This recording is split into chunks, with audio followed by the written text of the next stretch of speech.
વડાપ્રધાન નરેન્દ્ર મોદી સાથેની મુલાકાતને લઈને માયાભાઈ આહિરે હવે ખુલાસો કર્યો છે। ગમે એને મળીએ અને ફોટા આવે ગુરુજી એટલે હેઠે ગમે એવી કોમેન્ટ લખે બધા। હમણાં હું મોદી સાહેબને મળવા ગયો તો ફોટા વાયરલ થયા તો બધાએ લખ્યું કે હવે આ અમારી પાસે ટિકિટો વાળા ઓછા છે તો અમે ટિકિટની લાઈનમાં જઈએ સાહેબ।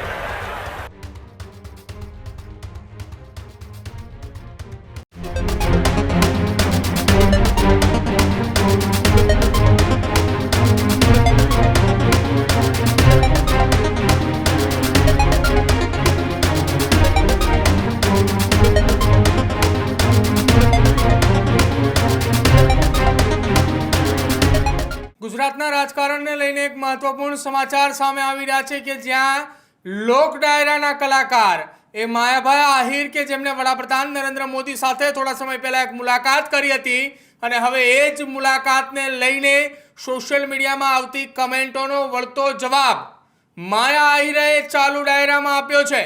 વડાપ્રધાન નરેન્દ્ર મોદી સાથેની મુલાકાતને લઈને માયાભાઈ આહિરે હવે ખુલાસો કર્યો છે। માયાભાઈ આહિરની કોમેન્ટ કરનાર લોકોને સામે જવાબ આપ્યો છે। અર્જુન મોઢવાડિયા અને અમરીશ ડેરની સાથે મુલાકાત કરી હતી। જો કે મહીસાગરમાં યોજાયેલા ડાયરાના કાર્યક્રમમાં સમગ્ર મામલે ખુલાસો કર્યો। અમે ગમે તેને મળીએ એટલે લોકો કમેન્ટો કરવાની શરૂઆત કરે અને કમેન્ટોની અંદર તેમને વળતા જવાબમાં તેમણે એમ પણ કહ્યું કે પીએમ મોદીને હમણાં હું મળવા ગયો હતો, તેમની સાથે મેં મુલાકાત કરી, ફોટા વાયરલ થયા એટલે બધાએ લખ્યું કે આ ટિકિટની લાઈનમાં પણ ઊભા રહી ગયા। અમારી પાસે ટિકિટ વાળા ઓછા છે તો અમે લાઈનમાં જઈએ। આવી વાત ડાયરાના મંચ ઉપરથી માયાભાઈ આહિરે કરી। અમારી માટે ટિકિટ એ ખૂબ નાની છે અને સાથે જ અમારા માટે અમારા મિત્રોએ અમારી ટિકિટ છે। અહીંયા બેઠેલા તમામે અમારા જે શ્રોતાઓ છે એ અમારી માટે અમારી ટિકિટ છે।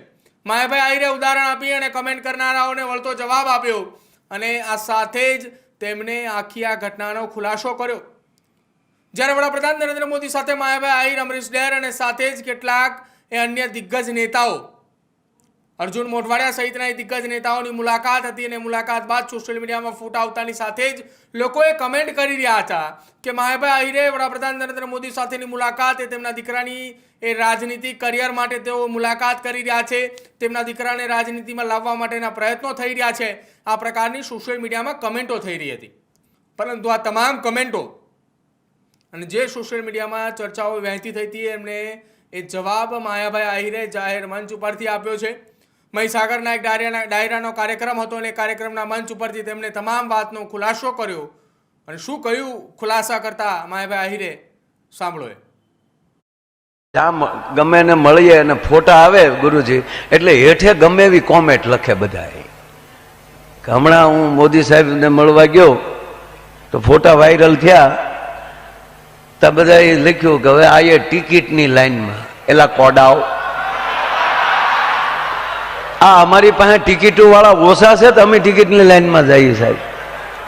અમારા માટે ટિકિટ બહુ નાની છે સાહેબ। અમારા માટે આ મિત્રો છે એ અમારી ટિકિટો છે આ બધી। બસ મને પ્રોગ્રામમાં આગળ વધવા ગયો, હું મારો વિષય નહીં છોડું। મને જે માટે સદગુરુએ હુકમ કર્યો છે બસ મારે બોલવાનું છે।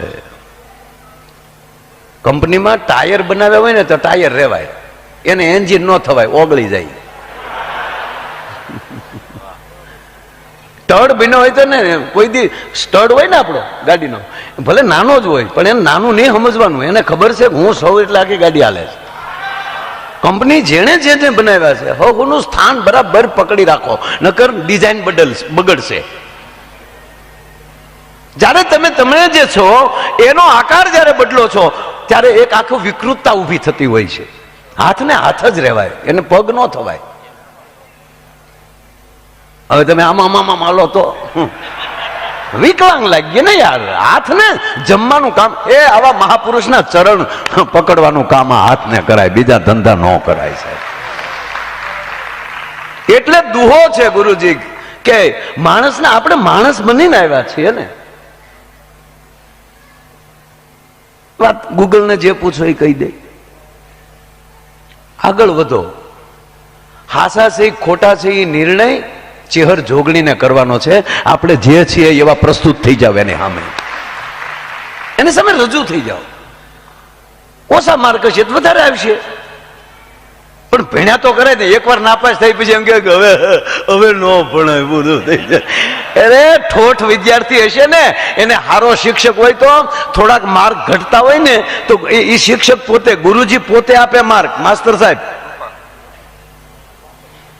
માસ્ટર સાહેબ બેઠા છે, ઠેઠ કચ્છમાં નौकरी कच्छ करे. भचाऊ के बाजू में कौन सा गांव है? खारोई गांव में. गांव का नाम है खारोई, पर मीठा बहुत है.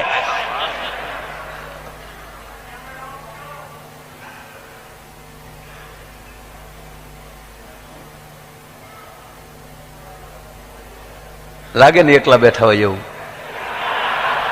આ ચેહર જોગણીની કૃપા, આ સદગુરુની કૃપા. વાત એ કરતો હતો કે થોડાક કદાચ આપણે 35 માર્કે પાસ થાય, પણ માની લો 30 આવ્યા હોય ત્યારે એક સારા શિક્ષક એની અંદર કૃપા ગુણ ઉમેરે છે કે શાબાશ દીકરા, ભલે ઓછા આવ્યા, મારા તરફથી 4 ગુણ 5 ગુણ આપું, આગળ વધ. આ કૃપા ગુણ મળવા મળે ને, તમે કોઈ દી નાપાસ ન થાવ ભલામણા. અને ત્રીજી વાત, એ 99% વાળાને કોઈ દી કૃપા ગુણ ન મળે. 99 માર્ક લાવ્યો હોય એને કૃપા ગુણ ન મળે. આને ટાટીએ પડ્યું રહેવાય ને ઠોઠિયા રહેવાય, જેથી કરીને એના કૃપા ગુણ મળ્યા. એટલે હું ભણવા વાળા નથી કહેતો ઠોઠ રહેજો, જે હું સંદર્ભમાં કહું છું, જે અર્થમાં કહું છું. પૂર્ણતા પ્રાપ્ત ન કરાય.